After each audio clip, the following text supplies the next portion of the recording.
You hate ads? I hate ads. You know what I like? Patreon.com/inkdependence keeps this channel ad-free. Hello folks, welcome to Inkdependence. I'm Mike, and today I have a real banger of an ink to show you. This is Maruzen Athena Eternal Blue. This is a nearly mythical ink that is very difficult to get in the US. It is only, as far as I know, sold in the Maruzen stores in Japan. It's like a big department store, but they also have pens, and they make these awesome inks with Sailor. Comes in this bottle right here. This is 50 mils, and what does it cost? I don't really know. This one was marked 2,000 yen. I bought this from a friend of mine for a pretty typical price. Is like, I don't know, 40 or 50 bucks. These are not inexpensive to get in the US because they're a big pain in the butt. I think this is like a bottling date, 1/19/17 or 1/17/19. I forget the order of those things off the top of my head. I also put a thing here, for 2,000 yen is around 1450 USD right now, but who knows what it was at the time. It comes in this bottle right here, which is the beautiful vase bottle that you would get for some Sailor inks back in the past. I don't think they make the vase bottle. Vase? I don't know. It looks fancy. It's a vase. This is a fantastic blue that I'd always kind of put off, but I just couldn't. I bought this from my good friend Tammy, who is wonderful, and was like, I've got a couple of these, and so she sold me one. So this was, I think I actually got my first sample from my friend Claire, who is a huge Athena fan as well. Here's what it looks like on paper. This is Nebula Casual Note.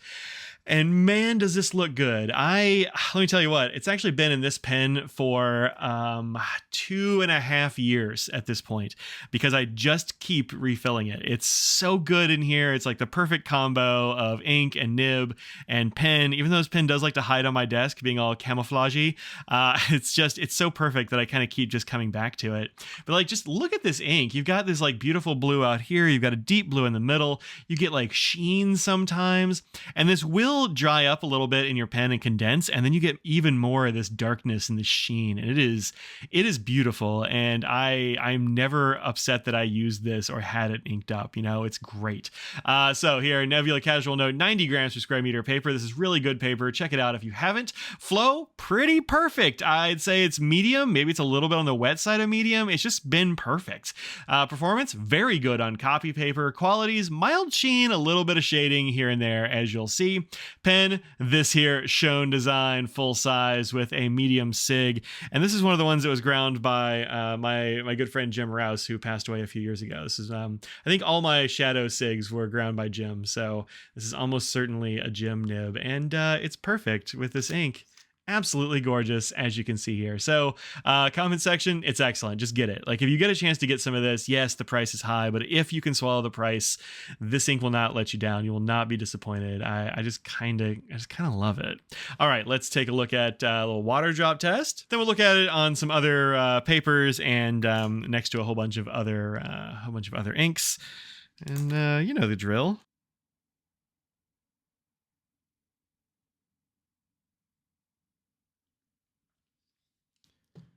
Now, one of the things about this being an almost mythical ink is that I'm not really able to find good information about it online, and I'm not sure what the eternal refers to. It might be that it doesn't fade or something like that in the sun. Maybe it's just like maybe it's just a word they use. It is obviously not going to be waterproof, but let's see if there's anything left over after we blot this away. We'll just kind of have to see.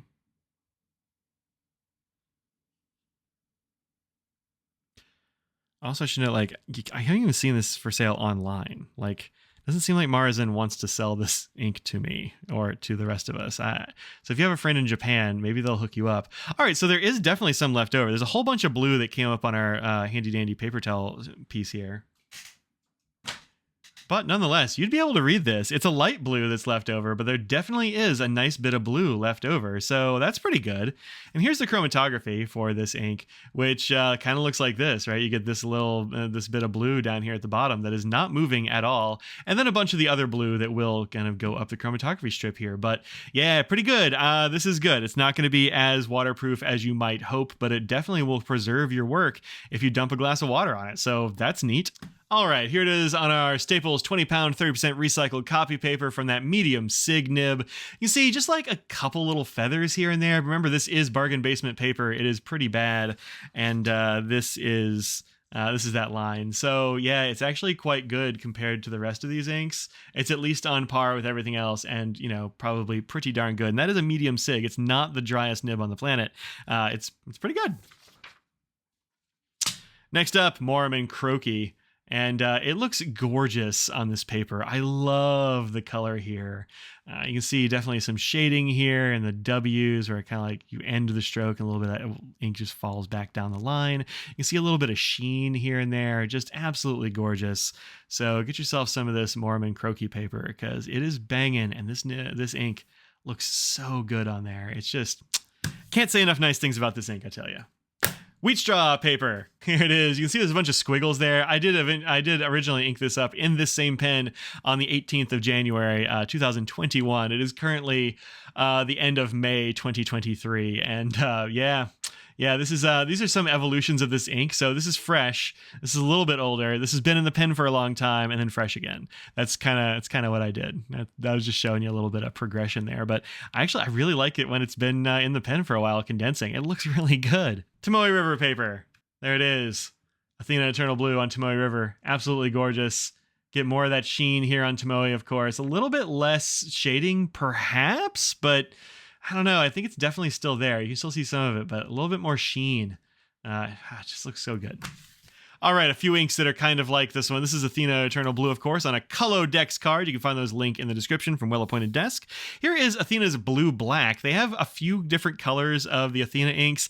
I don't know how many. It is really hard to find information, but the Blue Black is a gorgeous Blue Black. Also got this sample originally from Claire. As I say there, I bought this one from my friend Tammy. So yeah, just gorgeous. This is a very moody Blue Black that I think is definitely worth picking up, and I will if I get a chance. There's Irishizuku's Tsukio, which is, I think, in the same line of colors. Well, not the same line. It's the same like family of colors. You definitely get some of the same lighter bits. I think Tsukio is generally a bit lighter than Eternal Blue, but you do definitely get a lot of the same complexity and a lot of the same color. So Tsukio, pretty darn close. Then here we have Colorverse Kepler Collection. This is Planetary Motion. I have not liked Planetary Motion as much as Eternal Blue. This one, I don't know what it is about this one. I haven't loved it. Maybe I just don't have the right nib for it yet. Then we have Ostrich Inks, which this is the only one I have from Ostrich Inks. And I think it's actually fairly close, but with a lot more sheen. You can see this corner is very close to this, but a lot more sheen there. So many sheens. Then KWZ Meet Me in St. Louis. This is for the first set of these Meet Me in St. Louis's. This was 2018 and way more green than Eternal Blue. Then we have Robert Oster. Well, let's see, what else do we have here? Let's just do these two together. We have Robert Oster's Tokyo Blue Denim, which is a bit lighter, but definitely in the same kind of family. And then we also have Robert Oster's Cities of Australia, Sydney, one of those from Ink Journal and the other one from my friend Kimberly. This was way too light. This one's a little bit more blue, perhaps. This leans a little bit green when you compare it to some of these blues.